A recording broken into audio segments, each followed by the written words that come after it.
SQL software ထဲမှာရှိတဲ့ stock receipt အကြောင်း so stock receipt ကဘယ်ချိန်မှာအသုံးပြုလဲဆိုရင်ကျွန်တော်က supplier ဆီကပစ္စည်းရတာမဟုတ်ဘဲနဲ့ other ကပစ္စည်းရတာမျိုးဥပမာဒီ raw material တွေ finish ကို receipt ဖြစ်ဖြစ်ရင်သို့မဟုတ် opening stock တွေသွင်းရင်ပဲဖြစ်ဖြစ်သို့မဟုတ် FOC တွေ sample ရရင်ပဲဖြစ်ဖြစ်ကျွန်တော်အသုံးပြုနိုင်တယ်ဒါ stock receipt သူက payable နဲ့ကျွန်တော်လုံးဝမထိခိုက်ဘူး normal stock receipt ကဲ့သို့အသုံးပြုနိုင်တယ်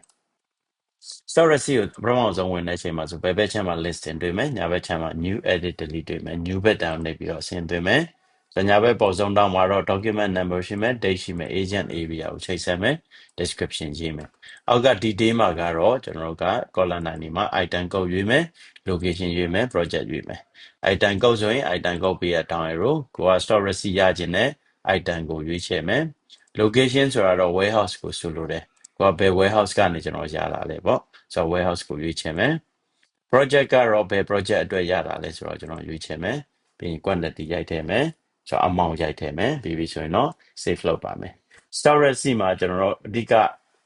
သတိထားမယ့်ချက်ကတော့ unit cost ပါသူက unit cost မထည့်လို့မရဘူး unit cost မထည့်ရင် cost 0ဖြစ်သွားနိုင်တယ်မှားနိုင်တယ်ဒါကြောင့် unit cost ကိုထည့်ပေးဖို့လိုအပ်ပါတယ်